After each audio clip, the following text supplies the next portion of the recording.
sea, ustedes no son gordos, son de cualidades renacentistas.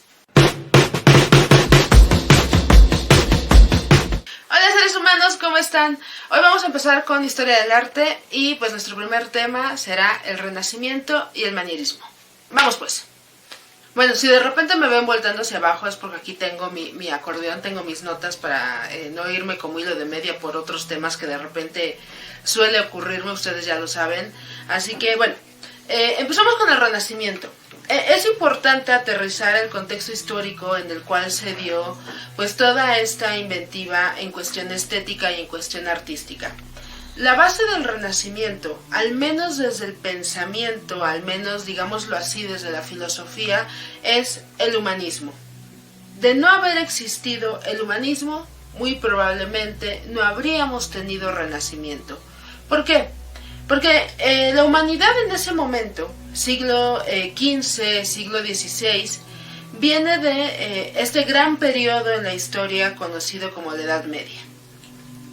Donde, obviamente, nada más para reducirlo, para condensarlo, podemos decir que la Iglesia en mucho sentido tuvo la preponderancia en diversos aspectos de la vida, prácticamente durante 1000 años. Pero bueno, llegamos a este punto en el siglo XV, donde el hombre se empieza a cuestionar todas estas enseñanzas o todas estas ideas, dogmas inamovibles e incuestionables que había manejado la Iglesia durante prácticamente todo el milenio anterior.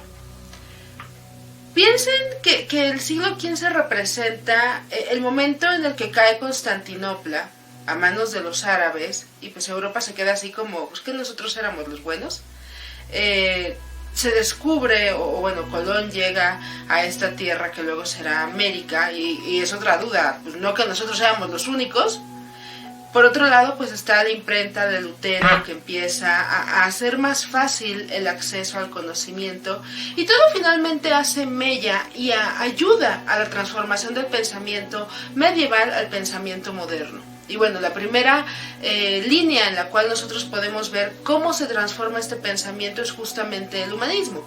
Si en la Edad Media la religión era la base y era lo que le daba sentido a la existencia humana, para el humanismo lo importante no será Dios, será el hombre por sí mismo. Y esto se va a traducir y se va a poder apreciar en casi todas las bellas artes. Entonces, el humanismo va a plantear el retorno a los órdenes clásicos, a los órdenes grecolatinos, en donde, pues si bien tenían sus dioses, estos eran dioses con vicios y con cualidades muy humanas. Así que van a retornar un poco a esto, se va a dar una visión, digámoslo así, un poco más mundana de la vida, una visión más relajada, si así lo quieren entender, y pues esto se va a reflejar en el arte, tan solo con los temas, ¿no? Se va a empezar a plantear un arte alejado de la religión para acercarse más a la naturaleza, para acercarse más a la naturaleza. Van a ser esos nuevos temas, la naturaleza, la vida, los mitos de la antigüedad, la tradición grecolatina de los mitos, los héroes, ¿no? Se va a hacer un retorno a lo helénico. Y además se va a tomar al hombre como la medida perfecta de las cosas. Que eso al final no se desapega totalmente de un planteamiento cristiano. Si Dios nos hizo a su imagen y semejanza, pues nuestras medidas deben de ser perfectas como las medidas de Dios. Entonces la escala humana será la escala que se ocupe para las esculturas, para la arquitectura, para la pintura, ¿no? Esos principios serán los que alimenten al humanismo y que se vean reflejados en el arte. A la par va a aparecer un nuevo concepto, el concepto del genio como artista. Piensen que realmente no sabemos en muchos de los casos los nombres de los artistas de la Edad Media. Por el tiempo, por la dificultad, pero sobre todo porque no se le daba esa importancia al creador. Sí, tenía talento, tenía el don de hacer las cosas, pero ese don, ¿quién se lo había dado? Dios. Con el Renacimiento, el genio como artista, como creador, como inventor, ser una figura iluminada. Se definía en el Renacimiento el concepto de artista como aquella persona dotada de la virtud y disposición necesarias para alguna de las bellas artes. Pensemos en los genios del Renacimiento, Leonardo da Vinci, Miguel Ángel Buonarroti, Rafael, Donatello, que ustedes bien lo saben, y si no lo saben les voy a explotar ahorita la cabeza, es el nombre de las tortugas ninja. Tan solo Leonardo le hacía a la pintura, al fresco, a la escultura, a la invención, el tipo también le gustaba la anatomía, o sea, era de todo el hombre, ¿no? Tenía cualidades en muchos terrenos, en muchas áreas, mucho conocimiento, y bueno, esta idea de genio se construye en el Renacimiento a partir de ahí. No nada más tienen la destreza para hacer estas grandes obras, sino que además se mueven en diferentes disciplinas, ¿no? Su conocimiento es, lo diríamos ahora, multi e interdisciplinario. Aterrizando ya en cuestiones temporales, tenemos que definir 2 siglos como los siglos principales para el desarrollo del Renacimiento. Por un lado, el 400, que es el siglo XV en Italia, en donde Florencia se volvió el centro económico y cultural más importante del mundo. Vamos a ir viendo a lo largo de la historia del arte que serán diferentes capitales en las cuales se concentre el talento y las obras y la venta de arte incluso, ¿no? Gran parte de la Edad Media, perdón, de la Edad Moderna, este centro cultural será Italia. Particularmente, bueno, en este caso Florencia o luego Roma. Ya para el siglo XIX será Francia, ¿no? Sobre todo en la bella época, y bueno, también del siglo XX cuando inician las vanguardias, y luego de la Segunda Guerra Mundial, el gran lugar a donde tiene que llegar tu obra será Estados Unidos, principalmente Nueva York, ¿no? Entonces el arte también tiene como que una geografía y una genealogía de en dónde debes de exponer. Pero bueno, regresemos al 480, regresémonos 6 siglos. Florencia es el centro cultural, artístico, económico de Europa, es este enclave principal del mundo, y aparecen estas familias muy muy ricas que prácticamente lo que hacen es patrocinar la vida de los artistas, ¿no? Son como sugar daddies del Renacimiento. Particularmente, ¿cuál es la familia que más aboga a mantener económicamente hablando a estos artistas? Pues los Medici. Los Medici tienen una gran escuela, una gran disposición a apoyar el arte. Y así como de repente pueden mandar a hacer un retablo para la iglesia de su santo favorito, pueden mandar a hacer retratos de su familia o de sus amigos, o una escultura para que adorne la plaza. Lo importante aquí es que ya hay un grupo de personas que le está dando renombre a estos genios del Renacimiento, a estos artistas. Van a pagar a todos estos creadores, obviamente, y va a ser una competencia de a ver quién tiene quién tiene bajo su mecenazgo al artista más talentoso. Luego pasaremos al Quinquecento, porque pues italiano, ¿no? Por Lamy. Entonces, el Quinquecento es el siglo XVI, pero aquí vamos a mover un poco la ubicación de las cosas. Nos moveremos de Florencia a Roma, también en Italia. Y entonces aquí la hegemonía artística caerá en manos de la iglesia. ¿Adivinen qué iglesia? Obviamente la iglesia católica, la iglesia más importante en ese momento, al menos en Europa. Y entonces vamos a tener que, a partir de que Roma toma el control del arte, obviamente con fines de propagación de las ideas, de decoración de las iglesias, vamos a ver el surgimiento de 3 escuelas principales. La escuela romana, la escuela alemana y la escuela flamenca, si no mal recuerdo. Vamos a centrarnos en 3 de las labores principales del arte en el Renacimiento: la arquitectura, la escultura y la pintura. Empezamos por la arquitectura, lo más grande. De nueva cuenta, siempre pensando en el retorno al mundo grecolatino, pues se volverán a los órdenes clásicos. Nada más que el twist aquí será que esta nueva arquitectura que se promueve en el Renacimiento será una arquitectura fundamentada en las multitudes, en los grandes espacios en donde entre una gran cantidad de gente.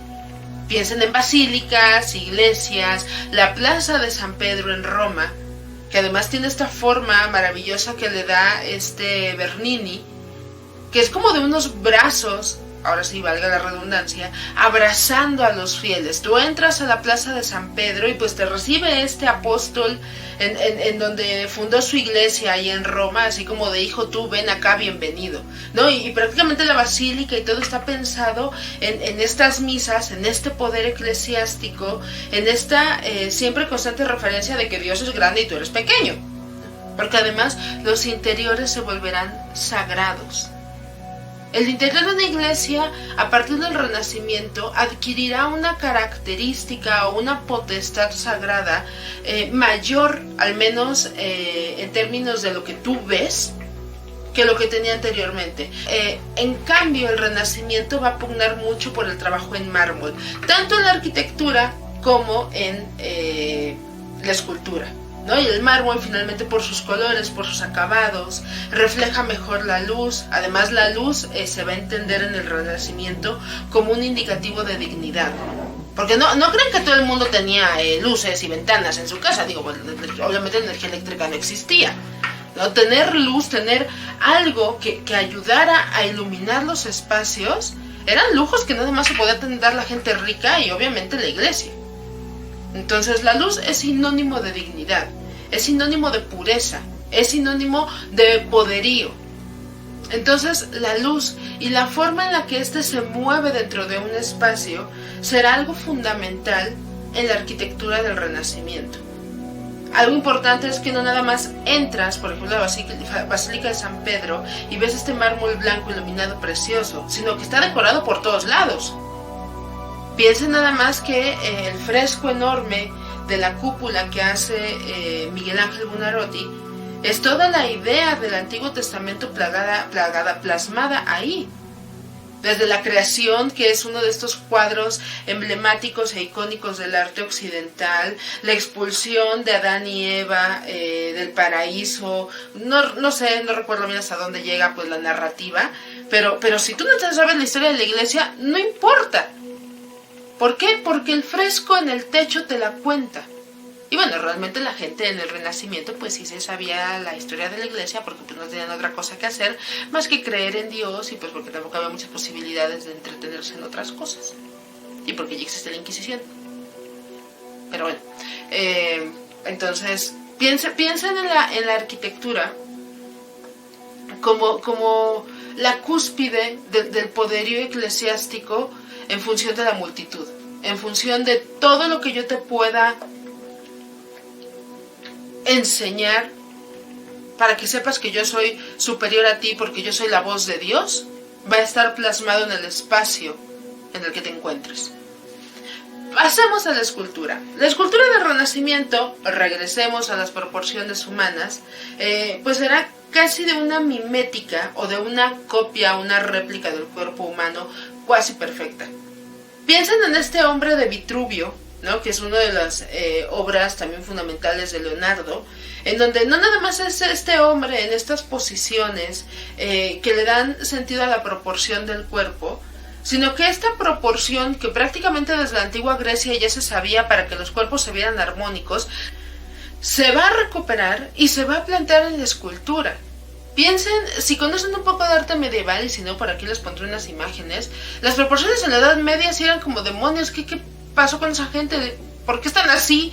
En el Renacimiento se va a resarcir un poco, se van a recuperar de una mejor manera las estructuras y las proporciones del cuerpo humano, ¿no? El sentido de simetría, de cuántas cabezas son las que componen a un cuerpo. Porque finalmente, insisto, y regresando a lo que decía yo hace unos minutos, si Dios nos hizo a su imagen y semejanza, y Dios es perfecto, nuestras proporciones deberían de ser medianamente perfectas. Se va a regresar a la belleza del cuerpo desnudo. Piensen en el David, piensen en este hombre enorme, en ese contraposto sexy para, bueno ya, el cuerpo desnudo, y no con un sentido perverso como el que yo ya les vengo manejando hoy, sino en un sentido de apreciación estética. Es este cuerpo, insisto, perfecto, creado por Dios, que vale la pena ser contemplado. Es la creación máxima divina, seguramente esas tres palabras deben ir en otro orden, que está ahí para retomar la tradición grecolatina, para retomar la mitología. Se va a hacer un retorno también a la escultura ecuestre. Piensen que si ya trasladar el cuerpo humano en una obra de mármol como el David, seguramente fue un trabajo súper complejo, ahora agréguenle este plus de que no nada más quiero que se vea el cuerpo humano perfecto solo, sino que se vea en un caballo. Va a ser de nueva cuenta el estudio de los músculos, de los movimientos, de la tensión. Es algo que durante buena parte de la Edad Media no se hizo. Entonces el Renacimiento es recuperar, resurgir de nuevo, hacer que resurjan de nueva cuenta todos estos conocimientos. ¿Cuáles serán los dos materiales principales de la escultura renacentista? Muy bien, por un lado el mármol, pero también el bronce, que se sabe que son materiales vistosos, pero también sumamente resistentes. Son materiales que además dan la noción de lujo. Por eso casi todas las grandes obras del Renacimiento están pensadas en estos materiales. Insisto, piensen en el David. Luego tenemos la pintura. En la pintura van a destacar estos aspectos. Vamos a ir viendo ejemplos más puntuales. Por un lado, la luz en las pinturas renacentistas serán homogéneas. Será como prácticamente tomar una fotografía con flash. No hay luces exageradas, no hay luces raras, como ya luego veremos en el barroco. No, la luz renacentista es una luz que viene de frente. Una luz plana, una luz que tiene como que la cualidad de iluminar de la misma manera a todos aquellos personajes, cosas, animales o lo que sea que están representados en el cuadro. No hay un claroscuro muy marcado, insisto, no hay como que sombras fuera de lugar, todo es como que muy planimétrico en el sentido lumínico. Se va a hacer mucho énfasis en los colores claros, ¿no? Atendiendo a esto que decía yo hace un minuto del uso de la luz. Por otro lado, esta luz enfatiza el volumen de los cuerpos, ¿no? Casi todos los cuerpos del Renacimiento, como siguen recuperando esta forma de representar la anatomía humana de las bases grecolatinas, van a exagerar los volúmenes. O sea, ustedes no son gordos, son de cualidades renacentistas. Bueno, yo ya soy más barroca, ¿no? Pero bueno, pensemos así, que los volúmenes de los cuerpos se exageran, pero no de una manera grotesca. No estamos hablando de un botero que hacía como obras de gorditos hechos de pan, ¿no? Es un cuerpo exagerado, es un cuerpo robusto, es un cuerpo macizo, son cuerpos embarnecidos. Algo muy, muy, muy importante es que se va a usar de forma matemática la perspectiva. ¿No? Es algo que nosotros ahora ya más o menos tenemos como asimilado de manera natural gracias a las cámaras. O sea, yo por ejemplo para grabar este video dentro de mi ceguera, lo que alcanzo a medio dilucidar en el visor de la cámara, es que si yo parto mi imagen en tres facciones verticales, ¿no? en tres partes y en tres partes horizontales, mi cara debe de estar en el centro. ¿Dónde deben de estar las otras cosas que llaman la atención? Pues acomodadas en las orillas. Por eso aquí puse una bolsa, porque si no se veía como que súper vacío, que de parte es una bolsa de un artista que vamos a platicar, y de este lado está el escritorio, ¿no? Para dar un equilibrio. Lo ideal sería que yo tuviera un fondo blanco, pero eso no se puede en esta casa. Entonces, ese uso de la perspectiva, o sea, saber en dónde ubicar las cosas, que insisto, nosotros de repente ya tenemos como que un poco más asimilado, porque nuestras cámaras ya tienen estas líneas guía, es algo que se reinterpreta y que se prácticamente redescubre en el Renacimiento. Ya para el Renacimiento, que tenemos otros soportes y otros materiales para realizar obras, bueno, se va a hacer un uso espectacular de la perspectiva, haciendo uso y haciendo gala de la arquitectura que se está gestando en el momento. Muchos de los fondos de las obras serán fondos arquitectónicos. No sé, una escena casual de la Virgen siendo visitada por el arcángel Gabriel, que le está diciendo, tú parirás al Hijo de Dios. Digo que seguramente fue en su patio o algo así, si no, ¿dónde demonios le avisó? Pero bueno, para que no se pierda el fondo renacentista de moda en el momento, pues te ponen así una basílica o una iglesia del siglo XVI. O sea, realmente fuera de tiempo, es anacrónico, pero bueno, hay que aprovechar el fondo. Hay que aprovechar toda esa arquitectura que se está dando. ¿Cuáles van a ser las dos principales líneas temáticas de la pintura? Sí, lo adivinaron, religión y mitología. Religión porque no nos podemos hacer tontos y separarnos totalmente de la iglesia, sobre todo si es la iglesia la que está poniendo el dinero, y pues la mitología pues para seguir con todas estas bases del retorno a lo grecolatino. Hasta este punto hemos hablado de ese renacimiento italiano, florentino, romano, pero tenemos otra parte, la escuela flamenca. Cuando nosotros pensamos en Flandes, en primer lugar, puede que no sepamos dónde es. ¿Dónde es? En los Países Bajos, Holanda, Bélgica, ¿no? Los flamencos son, sí, la gente de Flandes, no son esos pájaros rosas, esos son flamingos. A lo mejor debí de haber empezado por eso. Pero bueno, la escuela flamenca. La escuela flamenca tiene algo muy curioso. Mientras que en Roma es todo este centro, obviamente, de la vida religiosa, de la vida papal, de los genios como Leonardo, Miguel Ángel y demás banda, la vida en los Países Bajos es una vida como rara. Piensen que son dos países muy chiquitos, que en ese momento, en el siglo XVI sobre todo, están relacionados con España por cuestiones de herencias y de matrimonios, y bueno, de que España ya está creciendo como la espuma para ser lo que luego será el gran imperio español.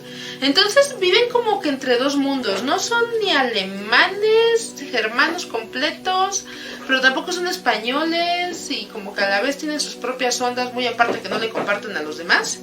Y todo eso al final se refiere en el arte, ¿no? Todo este mundo, toda esta hibridación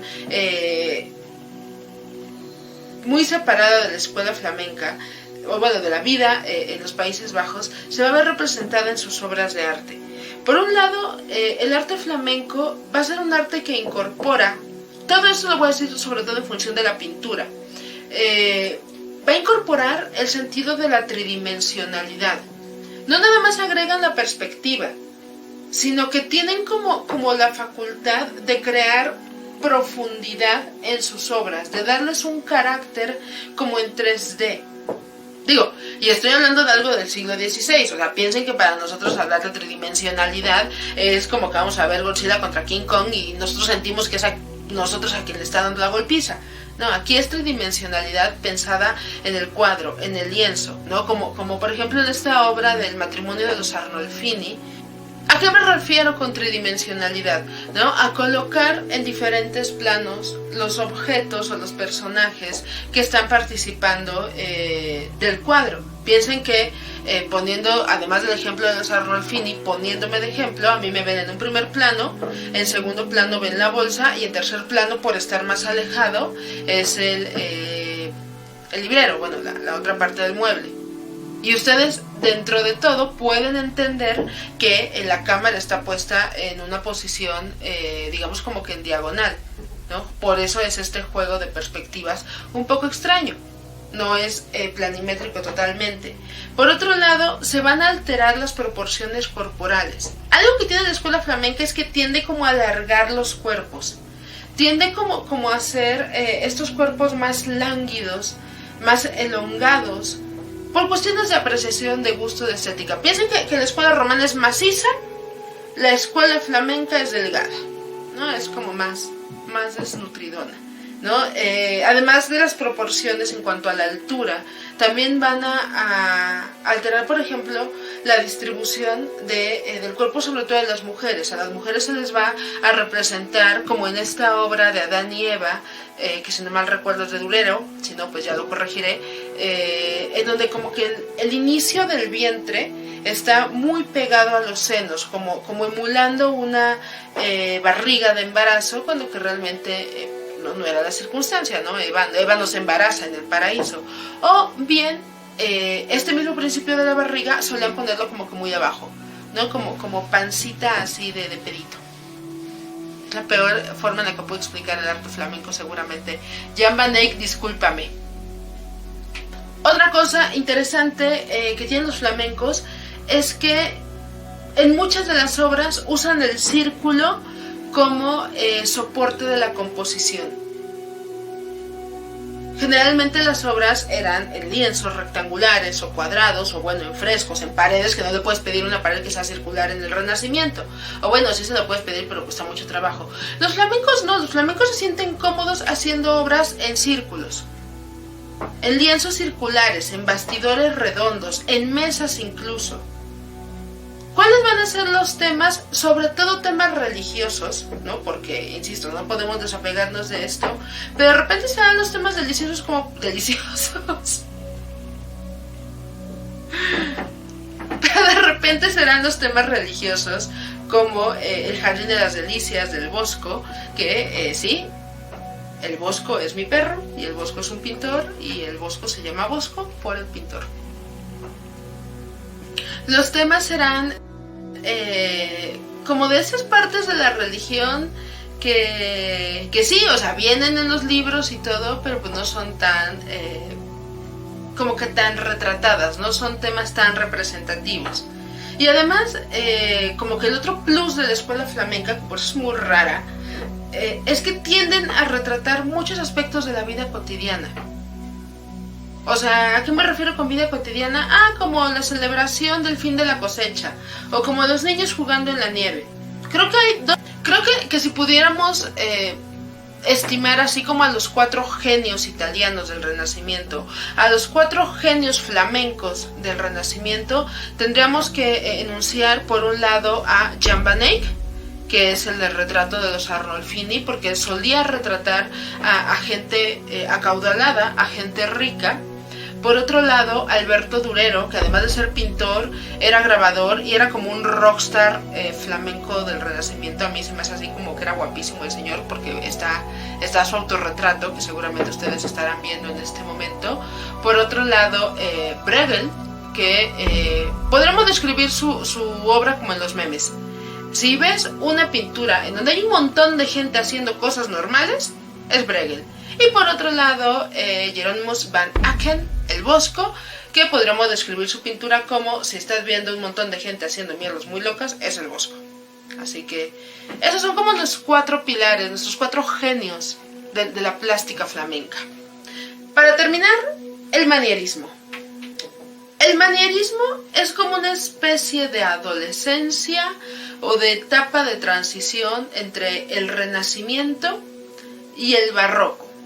Es como este proceso en el cual se intenta mantener como el sentido de la experimentación que tenían los artistas del Renacimiento en cuanto a la perspectiva, a las proporciones, a cómo acomodar las cosas. O sea, todavía tienen como que esas ganas de experimentar y de agregar nuevas cosas a las obras, pero también se están como que amoldando a las nuevas formas que va a marcar el barroco en cuanto a la exageración de los trazos, de los gestos, el uso de la luz. Entonces son un híbrido ahí bastante raro, porque además el manierismo también se va a mover en diferentes latitudes, no nada más en Roma y en Flandes, sino también en Alemania, en España va a tener como que su buena vena.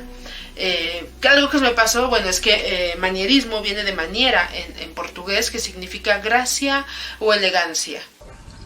¡Qué elegancia la de Francia! No son así como, no son tan locos como los flamencos, no son los grandes genios del Renacimiento, todavía no hacen esa exageración total del barroco, pero pintan bonito. Podríamos definirlo así, pintan bonito. Digo, al final el barroco va a ser una cosa enorme que también se va a venir a meter en todos los aspectos del arte como lo hizo el Renacimiento. Y bueno, al final el manierismo queda como una etapa, sí, de vínculo, una etapa de transición, pero también como esta etapa en donde todavía los nuevos artistas buscan emular a las grandes obras renacentistas. ¿Por qué? Pues porque el Renacimiento, insisto, es importante porque es la base de todo el arte que nosotros podríamos considerar a este punto arte moderno, ¿no? del Renacimiento para acá, arte moderno a todo lo que da. Ya luego llegaremos al siglo XX y pues empezarán las cosas particulares del arte contemporáneo y nos olvidaremos un poco de la técnica, la luz y la forma. Pero eso todavía queda bastante seguidos adelante. Así que pues espero que este video haya esclarecido un poco sus dudas sobre el Renacimiento y el manierismo. Cualquier duda, por favor, me la dejan en los comentarios. Bueno, cualquier duda y cualquier comentario de diversa índole, para eso estamos. Si no tienen que hacer, pónganse a ver mis otros videos, por favor, pónganlos de fondo de podcast. Yo me entretengo bastante grabando videos y editándolos. Así que por el momento, creo que ya no hay nada más que decir, salvo vean mucho cine y sean malvados. ¡Chao!